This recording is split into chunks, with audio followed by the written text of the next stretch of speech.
Alright, Lancers, so with today's global launch of Jujutsu Kaisen Phantom Parade, we also do have a new event to play to collect a really good amount of resources, some very rare items, and also the main prize of this event, an SSR recollection bit that you can max out to Limit Break 5, in which this case at max level will offer 44% additional HP, and then also 31% physical technique and also curse technique. The skill itself at max will increase your physical technique by 45% for 1 turn, and you can use it again after 4 turns, with the auto skill decreasing the damage you do take by 10%. Overall, for our very first event, it's a pretty decent recollection. Mostly everyone isn't going to have a stacked out recollection list, so every little helps. So it's definitely worth playing this event just for the recollection alone, but there's a lot of other goodies that you can actually get from this event. Like, for example, the way you are going to be getting this recollection and also other items is by playing a boss fight, which will give you a currency to use in this gacha-like box system. And you can see here, I'm currently on number 2. Each individual box is going to have a set of rewards. The target reward being the SSR recollection, and then you're going to get a bunch of items to level up your skills, your characters, your recollections, and even items to upgrade your grade level of your sorcerers. I believe all the way to box number 5, you are going to get the SSR recollection. And from box 3 onwards, by the way, you are going to get some summer tickets that you can use on the default banner, which is actually really cool. And then they obviously get better as you do go by. And in box number 6 in particular, you do get a free duplicate of any recollection. And that's really good. There's a lot of great recollection bits out there that get a really good second upgrade from just Limit Break 1. So the fact that you can get this for free right from the get-go is actually really cool. And then the final reward here is going to be a chaotic Jujutsu Crystal, which I believe is what you need to upgrade your skills. After you do beat box number 7, you'll then get box number 8, which you might be able to repeat, but I think everyone should be just trying to go for box 7. That's when all the main rewards are.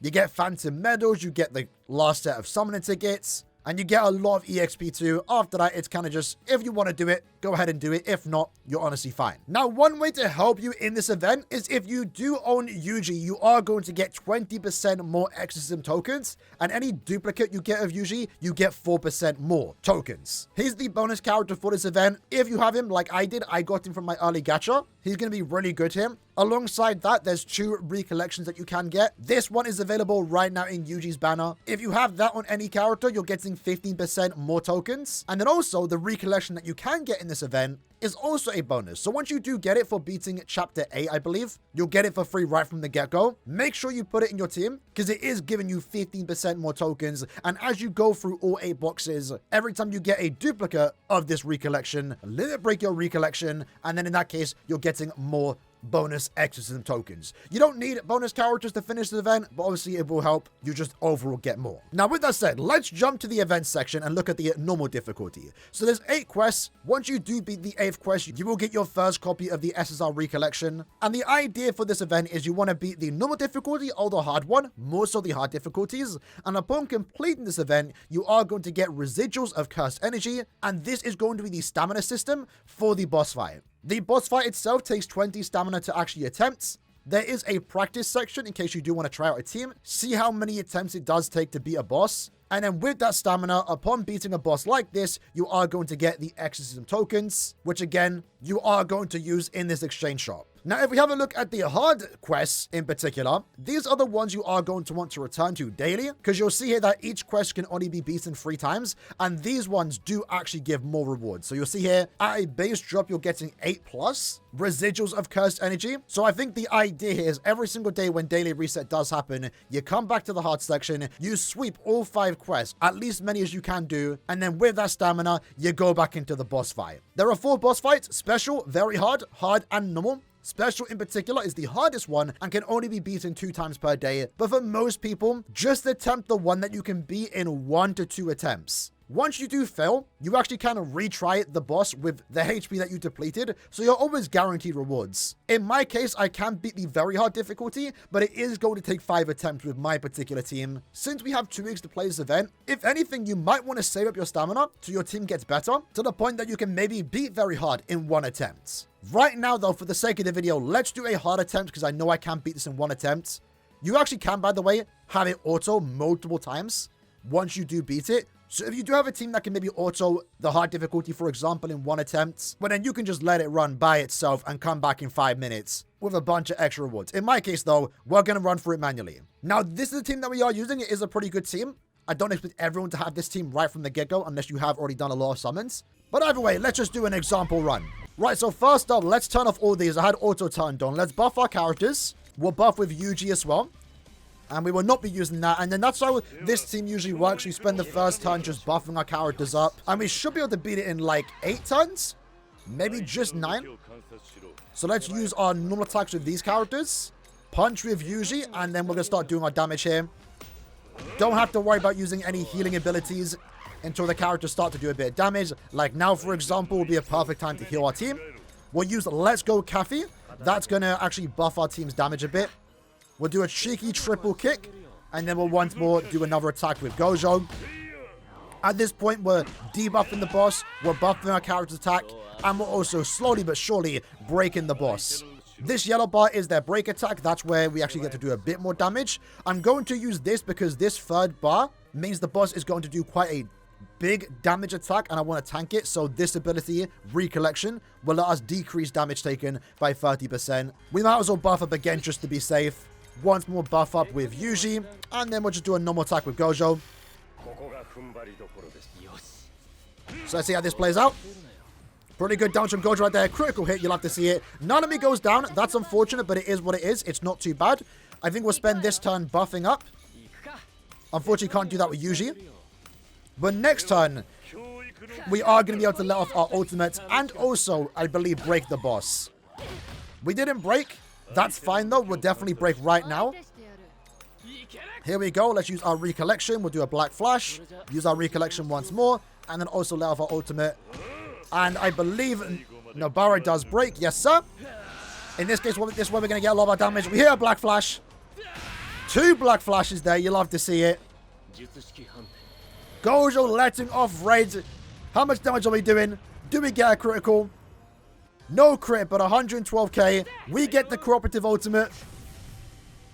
This should hit around 28, 23k, no crit. 200k damage overall. And now we have 5 turns. Let's use his ults. Let's use Nobara's ultimate. Triple kick. And in this case, how many turns is... Gojo leaves in 1 turn. So we might as well just do a normal attack.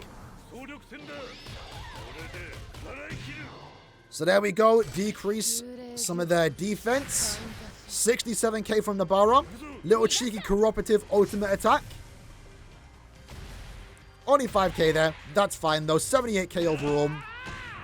Little combo from Yuji. And then Gojo's going to end up 65k. He's dipping out. Unfortunate, but it is what it is. In this case, we have 3 turns. So I might as well buff with Nobara. And then just punch in. We have to do a few more attacks, but we should be able to beat it. Yeah, Yuji's doing some really good damage. He's a really good character right now in this event, obviously. Let's do a normal attack. And then let's just punch again. Just a bit more damage. Hopefully we can finish up this final turn. Let's do that, and then triple kick. Yeah, we should finish up here. Final turn. So we're just about able to beat the hard difficulty in 1 attempt.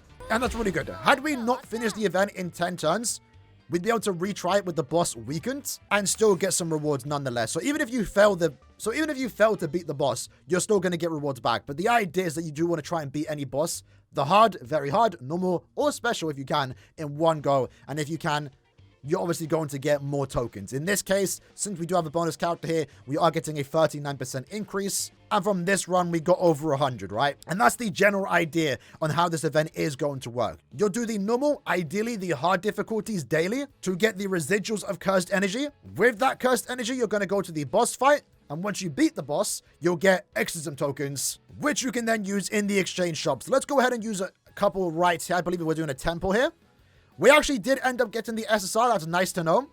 Now, in a situation like this, we completed box number 2. We got the main target, the SSR Recollection. Now, what you can do is check what you are missing. Actually, hold on. Did we just beat the whole box? Never mind. So we just actually finished the whole box. So that's why we got the SSR. So in a situation where you get the SSR early, let's say in box number 3 that we are in right now, there's a 450 total rewards. If you get the SSR on the first go, you do get the option to instantly go into box number 4. And you might want to do that if you are leaving this event to like the last day. But since we're all new here, since all these items are going to be really good, I would just recommend finishing out the entire box, even if you get the SSR recollection early. But that decision ultimately comes down to you. If you want to move on to a box early after getting the target reward, by all means go ahead. But the way I'm going to be playing this event is I'm never moving to the next box until I get every single item, which in this case for box 3 includes a summon ticket, which is actually pretty cool. And it's also worth mentioning too, there's a lot of different ways to actually get these currencies. Like for example here, for resetting the box twice, aka going into box number 3, you can get 150 cubes, you can get more exorcism tokens, and you can also get summon tickets. I believe overall the max summon ticket you can get is 10, which will allow you to do a multi on this banner where you could actually get a bonus character like Yuji to get more rewards in the event. And I think this is going to be the setup for every future upcoming banner and every event, where even if you do skip a banner, skip a mainstay event, with the free multi worth of tickets they give you, you very well might get the character and not even need to spend any cubes on a particular banner. But yeah, overall, I'd say it's a really cool event. It's a fairly simple one, and I think it's a great starting event too. We get a pretty useful SSR recollection, and all these items here are great. Really, really good, especially this one here. You get a duplicate of any SSR recollection. That's really cool to see. A lot of EXP here too. Definitely worth farming this event, and it doesn't even seem like you have to do that much farming, because again, the idea is that you only need to do, what, 12 clears a day? And you might want to do that every single day, build up your stamina for the boss, and only then tackle the boss when your account gets better. So that's very well what I might be doing. I have 51 right now, but I might not be playing this event, the boss fight more so, until my teams are good enough to maybe tackle very hard and clear in 1 to 2 turns. And then maybe later on, by the time this event does leave, before the event does leave, if my team is good enough to tackle the special difficulty, we definitely will make a video on that. As always though, if you have any questions regarding this event, do let me know in the comments below. If you're not already subscribed though, make sure you do. We are going to be uploading Phantom Parade content every single day. If you have already played this event, let me know how far you are in, and I'll see you guys next time. Take care, and peace.